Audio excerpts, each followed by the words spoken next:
किधर है घर? उधर उधर है।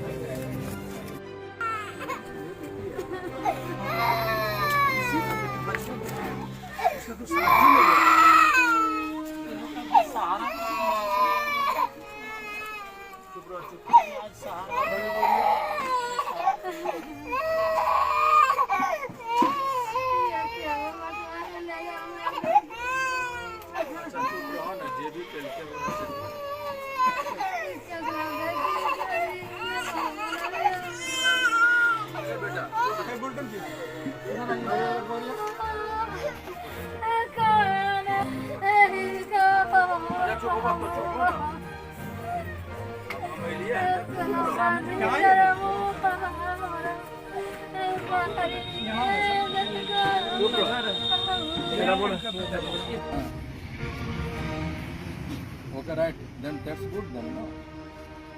My idea is only that a poor man has lost his only son.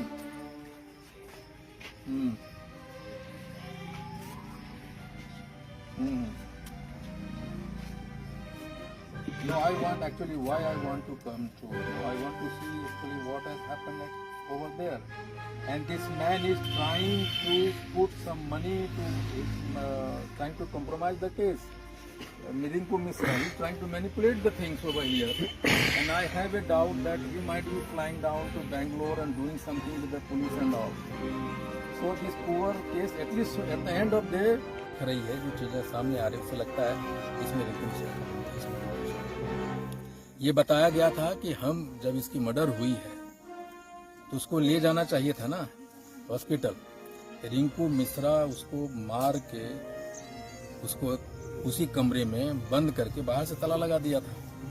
अब जब यहाँ से गणेश गया है उसका मामा तो ताला को खोला है तो वो देखा है, जबकि रिंकू मिश्रा यहाँ कॉल करके ये कह रहा था कि मैं इसको हॉस्पिटल ले गया हूँ, आईसीयू में भर्ती है, दिखाने दे रहा। ये विरोधाभास सारी बातें उसमें आ रहा है। ऐसा प्रतीत होता है कि जो प्राइमा फेसी अपराधी रिंकू मिश्रा है और ये लोग यहाँ बता रहे हैं कि इस तरह की घटनाएं 3-4 पहले भी कर चुका है। तो ये इकलौता बाप का इकलौता बेटा था, अपने बाप का कमाऊ आज नहीं रहा, इसलिए उसको न्याय मिले। और नागराजन जो क्रेशर का मालिक, उसको मैंने कहा है कि आप इसको कुछ हर्जाना भरो। उन्होंने कहा सर हम देखते हैं क्या कर सकते हैं, लेकिन मुझे लगता है कि कहीं न कहीं नागराजन भी इसमें कहीं संलिप्त हो तो हम लोग उसको भी लपेटेंगे अगर वो कहीं शामिल है। लेकिन जो भी हत्यारा है हम उसको अगर सांप के बिल में भी अगर डूब गया है उसको खोज निकालेंगे। आपको पता है कि 26/7/2023 को सोनू तांती का हत्या बेंगलोर से दूर 300 किलोमीटर दूर हलेगेरी पुलिस स्टेशन थाना है, वहाँ उसकी मर्डर कर दिया गया था। मुझे खबर चली थी 3-4 दिन के बाद मैं आ नहीं सका था, आज मैं आया हूँ और यहाँ आके मैंने पुलिस स्टेशन से SHO से बात की है। वहाँ उन्होंने कहा है कि अभी पोस्टमार्टम रिपोर्ट आया नहीं है।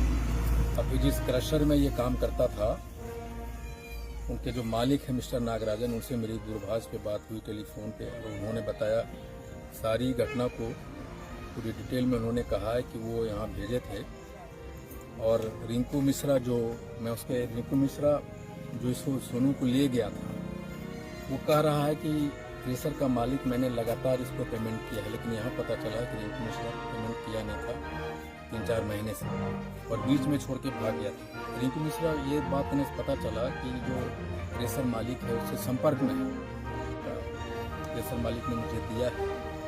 अब आज का रिपोर्ट आज या कल आएगा तो मैं अगले सप्ताह बेंगलोर जाऊंगा और हत्यारा चाहे जो भी है उसको हम छोड़ेंगे नहीं। और मैं जो स्पीकर है जिस क्रशर में वो काम करता था सोनू, उसके बगल का क्रशर का जो मालिक है वो कर्नाटका विधानसभा का स्पीकर है, जिसका नंबर अभी उन्होंने मुझे मुहैया कराया है। मैं जाऊंगा, उनसे मिलूंगा और वहाँ झावेरी शायद है जिला, उसके पुलिस कप्तान से भी मिलेंगे। और मैं हाईएस्ट लेवल पे मुख्यमंत्री से अगर डेलीगेशन मिलने की बारी आई तो हम लोग के डेलीगेट के साथ कर्नाटका के मुख्यमंत्री से मिलेंगे और इस केस को अंतिम तह तक जाएंगे।